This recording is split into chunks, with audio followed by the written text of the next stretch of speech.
Welcome to Positive Atheism English channel.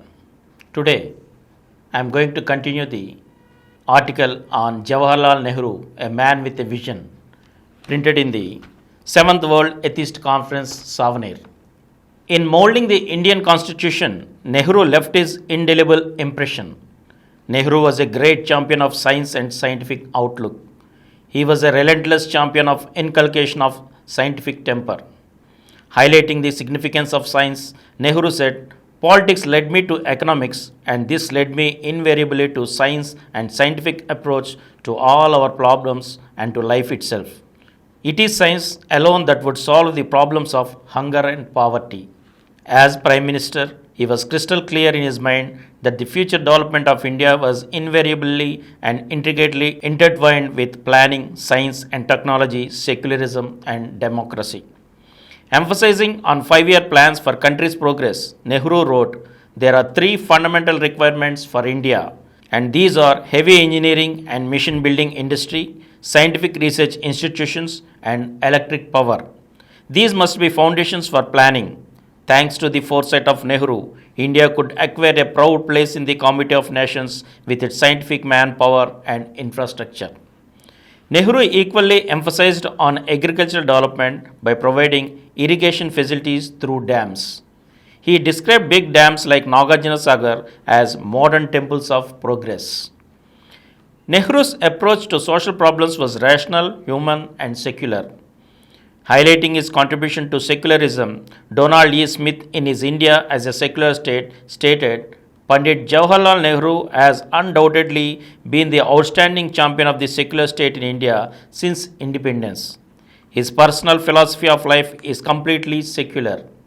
On occasion, he has severely criticized the superstitious practices and dogmatism sometimes associated with religion."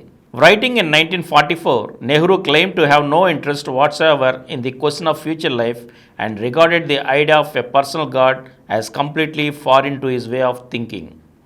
His closest approximation to a religious feeling was a sense of awe when he contemplated the mysteries of the universe. Nevertheless, as to the question of what the mysteries was, Nehru could only say, "I do not know." He revealed much of his own mind when he wrote, "We have therefore to function in line with the highest ideals of the age we live in. Those ideals may be classified into two heads, humanist and the scientific spirit." Nehru's political philosophy was eclectic. He drew upon 19th century of liberalism, Fabian socialism, Marxist dialectics, Soviet economics, and Gandhian ethics. Not the least important ingredient in this philosophy was Nehru's own reading of the Indian and world situation, said B.R. Nanda. Analyzing the crucial role of Nehru in the international arena and his emphasis on the policy of non-alignment, B.R. Nanda wrote, "In a period of deep cynicism and doubt, he was an incorrigible idealist, but his idealism was, as he once put it, the realism of tomorrow." He criticized Marxism, writes Brecher, as outdated and asserted that communism was unsuitable to Indian conditions and reaffirmed the middle way in which both sectors, public and private, of the economy could cooperate to the mutual advantage. Nehru considered science and technology as paramount as they are essential. In his celebrated Maulana Azad Memorial Lecture 1959, he asked, "Can we continue the progress of science and technology with the progress of the mind and spirit also?" He answered this query by adding, "What I am concerned with is not only our material progress, but the quality and depth of our people. Gaining power through industrial process, will they lose themselves in the quest of individual wealth and soft living? That would be a tragedy, for that would be a negation of what India has stood for in the past."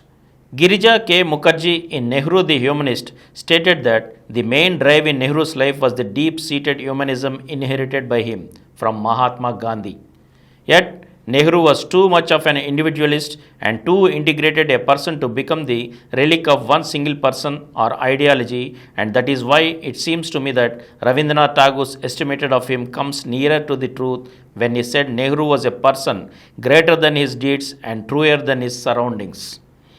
Taking a panoramic view of Nehru's contribution, Shankas Weekly, New Delhi, paid its tribute thus, it is easy to analyze his contribution by packaging it as non-alignment or planning or liberal constitution or by mentioning the hundreds of things he has done. But he was beyond of all that. His vision took in the destiny of man. Systems, beliefs, isms did not bother him one whit because he saw only man, the unit of thought in the discovered universe. He was forgiving because he realized the bounds set on most people by space and time when he himself had the capacity to free himself from the finite. That is why he reacted well to Vedanta, but he also felt that there were practical tasks enjoyed by our circumstances. He was a man of high thought who had to be a reluctant man of action, not because he disliked taking decisions, but because he knew with unerring insight that the difficult decisions of today are antiquated, memorable by tomorrow. What he wanted was that both his people and rest of the world should look to their todays so as to have better tomorrows, but that they should fix their gaze on the day after tomorrow. And here ends the article, and we shall meet again in the next episode again. Thank you.